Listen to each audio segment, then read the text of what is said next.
кой звъни. Да видим кой звъни. Психолог звъни. Я да видим сега. Здравейте, радвам се. Здравей. Радвам се, че си тук. Запознай се, виж, музиканти. Много звездна компания. Заповядай тук до Денис, ще ти направим място да седнеш, защото пазим онзи стол за нашата героиня. Заповядай. Много ни се искаше, Галина, ти да си тук, за да гледаме следващото видео заедно с теб. Защото заснехме един скайп разговор на Валерия и гаджето и в Щатите. И ни се иска ти, като психолог, да видиш какво се казва, думите, паузите между тях, за какво говорят. А по принцип, вярваш ли на такава връзка от разстояние? Вярвам.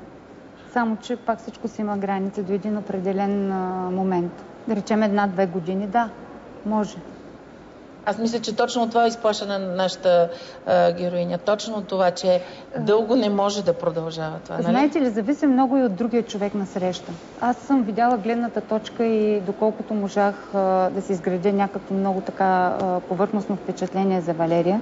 Да. Но понеже любовта е, знаете, много обширно понятие, има различни видове любов. Така че при нея любовта е, може би, от типа романтична любов. Тя вярва в нея. Да, доста не и знае. Ако обаче на края на предаването ние ще видим, все пак ще разберем какво е неговото решение, но кой е по-склонен на такива жестове, като жеста на нашата героиня? Мъжете или жените? Който по-влюбен, май. Жените. Независимо от жените повече, защото има разлика в любовта, как един мъж подхожда със своите чувства и една жена как. А Криси казва? Винаги в една връзка един повече обича и тогава той прави повече компромис. Казвайки жените, значи вие казвате, че винаги жените обичат повече, а Дени с тези сини очи... Жените повече компромиси. Такива жестове, като че ли жените са по-склонни и по-смели са в такива ситуации. Мъжете са малко по-притеснителни. Сега той ще се притеснява дали ще си загуби работата, дали няма, дали тук пак ще е на тези условия. Според мен всичко се свежда до тази сигурност, която той има там, а тук дали ще я има. Айде да видим сега този скайп разговор. След като се свърза с двама потенциални работодатели, Валерия реши да съобщи на своя приятел какво се е случило на срещите и за пореден път да се опита да убеди Евгений да се върне и да започне работа в една от двете фирми. Първоначалните опити за връзка се оказаха неуспешни.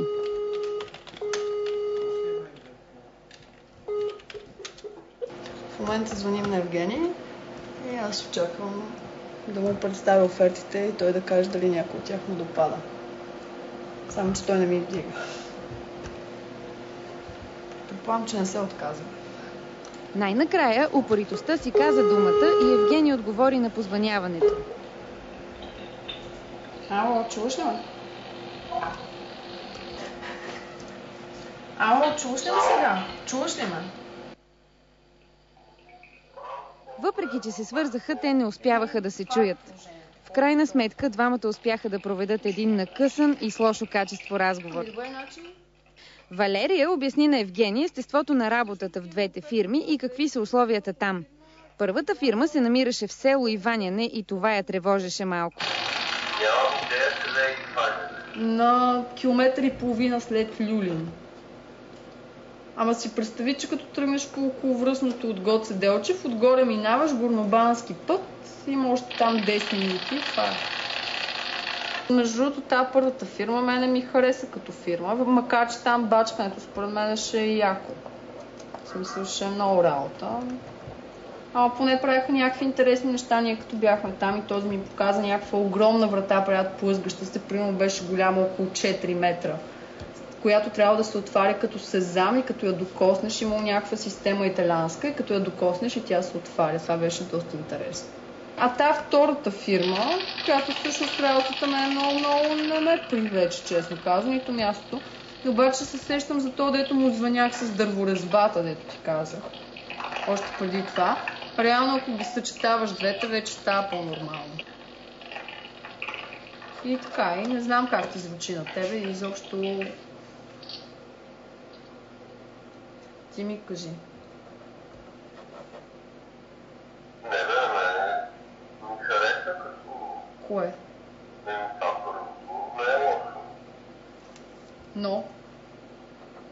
Но. Чакам да ми кажеш ното. Що? Или да ми кажеш кога си купуваш билет за връщане, ако няма но.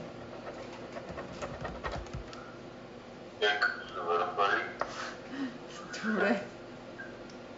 Сега ще събира пари за билет, да видим колко му трябва да събирам и аз. И така, не знам. Не, това е сериозно.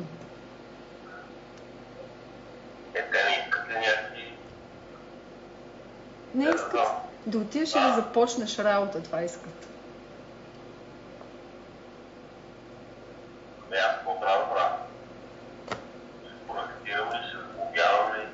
Най-вероятно ще проектираш и ще сглобяваш.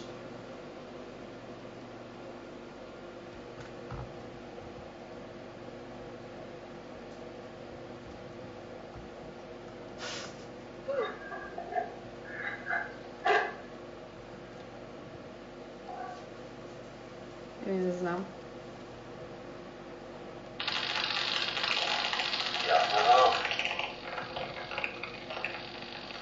Ти трябва да ми кажеш, защото аз не мога да ти кажа.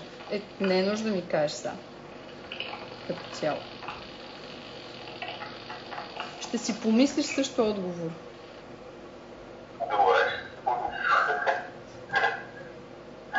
Добре.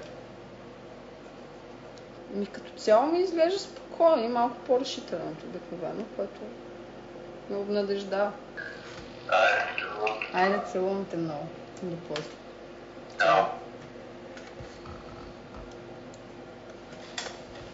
Доволна съм като цяло. Мисля, че му хареса първата фирма. Аз си го мислех и преди това, че наистина нещата, които правят, ще му допаднат. Сега остава да успея да го убедя, че трябва да се върне колкото се може по-бързо преди човека да се отказва да го вземе и да пробва в крайна сметка. Малко, как сте? Като че ли не е много ентусиазиран. Аз грам не видях ентузиазъм. Много е пасивен. Да? Много е пасивен. И аз сега задавам въпроса, всъщност тази идеята е нейна и тя движи абсолютно всичко това нещо. Що не излиза от него? Да. Задавам въпрос, бих го задала на нея. Що не излиза това от нея? Що той не прави нищо? Що не каже, аз ще дойда тук в България и в София и започвам да си търся работа. Няма значение, че заплащането ще е по-малко. Галина, и двамата ми приятели, Кристина и Денис, и двамата казаха с различни думи. Ако любовта е силна, тя ще продължи. Той трябваше да е тук. Те можеха да се са оженили или каквото и да е станало, ако наистина има голяма и силна любов. Да. Ти видя ли любов от двете страни? Защото това момиче с всичко, което прави, доказва любовта. Ти видя ли? Да, аз в момента не мога, но не знам как да отчитам този фактор. Момчето, което е отсреща, той може би е притеснен. Не се знае при какви обстоятелства се прави този разговор. Но, да, може и да е притеснен от камера. Самото поведение дава индикацията, че той сякаш не е чак толкова активен в тази връзка и не иска чак толкова сега, да работи. Нека тя да дойде. Нека да дойде. Това е сега самата Валерия. Тя пристига. Здравей! Че си хубава. Гледай. Елегантна, красива. Искам да ви кажа, че това е не Жулиета, ами не знам какво на нашето време. Каква любов ходи по цехове. Заповядай си. Много те харесваме всички. Обаче нещо не можем да разберем какво става. Първо, как си ти? Чудесно. Как се чувстваш след всички обиколки? Много по цехове, дървообработване? Това беше интересно. Беше интересно. Да. Я прибери тъс коса, че не ти виждам хубави очи. Какво се случи след... Защото мислим, че той беше притеснен. Така всички смятаме, че от скайп връзката... Притеснен беше, да. Беше малко притеснен, ами след това? Той взе решение всъщност. Какво е? Той малко паралелно се случи нещата, защото той всъщност е бил взел решение да си дойде още докато аз съм направила всичките тези неща с апартамента, да. И всъщност, крайна сметка, решихме, че той си идва януари месец, за 2-3 месеца, ние ще живеем заедно, той ще започне работа, ако му хареса, ще останем тук, ако не, ще заминем там, нали, вече като... Супер, бе, хора! Случи се! Ама супер връзка. Аз наистина сега го чувам това от теб. Да.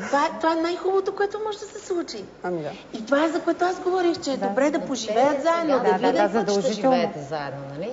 Не. Или не? Не, по-дълго, за по-дълго период. Да, винаги, когато си бил това. Разбира се. Това има предвид, че сега ще бъде като нещо като пробен период. Я виж по-бре тук. Да, защото в компания 4 жени и мъж Значи аз ще дам един съвет от мъжка гледна точка. Мъжете не обичаме да ни притискат, да ни пресират, да правим неща, които още не са ни озрели в нашите глави вече.